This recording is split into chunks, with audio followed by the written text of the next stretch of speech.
I love it. I have to start somewhere. I'll just begin. So, hi. Are you ready? Okay, great. My name is Uglow, and I work for Google in the Creative Lab, and I'm based in Sydney in Australia. And it is a great shame that we can't all be together to do this, but at the same time, how cool.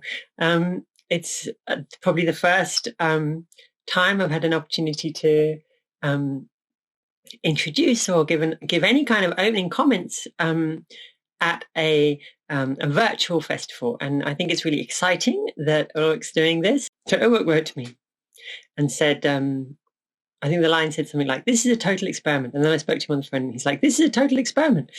And I think it is a total experiment. This is a very interesting moment, a moment where we have had to stop our structured lives, stop behaving the way we behave, stop making assumptions about what is normal, what can be expected.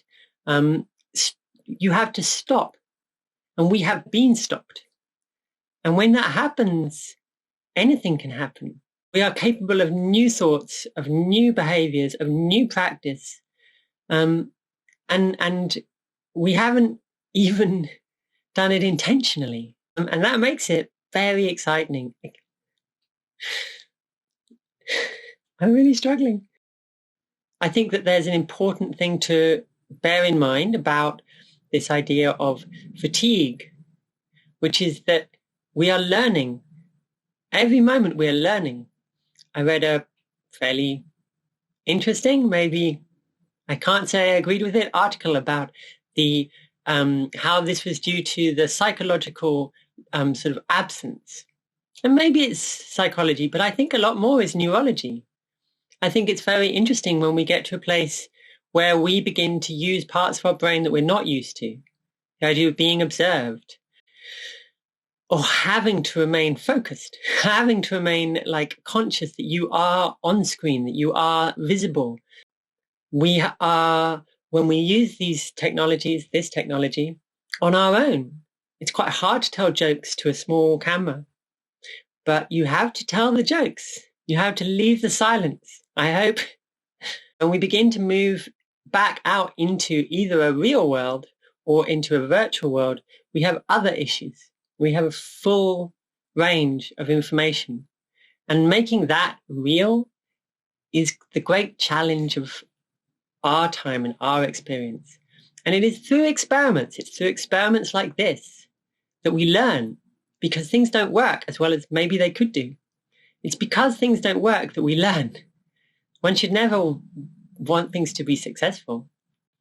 And I think that the reason it's important is because this is not the last time. This is probably not the last pandemic. This is certainly not the last crisis. We have an environmental crisis that is just as significant and will require just as much sacrifice.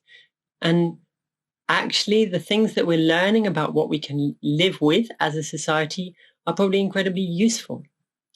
My personal belief is that VR is the optimal tool for social communication and exchange.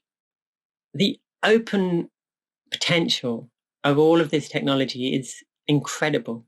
In fact, it reminds me of the early web, where things were possible, where experiments were possible, and where experiments gave birth to the structures that we now consider to be absolute. Those structures are either corporate or legislative or environmental or technical, but we have structures that we have built. And some of those structures, maybe we could rebuild. Maybe we can change those, because we are in a time, just as we are in a changed state, like a revolutionary state. I feel almost sad for a generation that grow up always having known the internet, like my children. But I hope that there will always be these sorts of spaces where we are continuing to explore, where we are still in a space where we can do experiments and play with ideas. The potential is huge. And you can't prescribe what you're going to do. You certainly can't guarantee what you're going to do. And this is very difficult for people who would like to write a contract, who would like to know with certainty. But you can promise, you can assure, you can promise that what you do will be interesting and challenging and innovative. And then we can promise to bring ourselves together in spaces like this, festivals. It allows us to challenge the structures that govern culture, that govern museums, that govern almost every aspect of our cultural world. These are structural things, and there is no reason for those structures to remain intact. The reason they remain intact is because we never challenge them, because we don't have to challenge them. The best bit about something like this festival is that it begins to challenge what's at the heart of culture.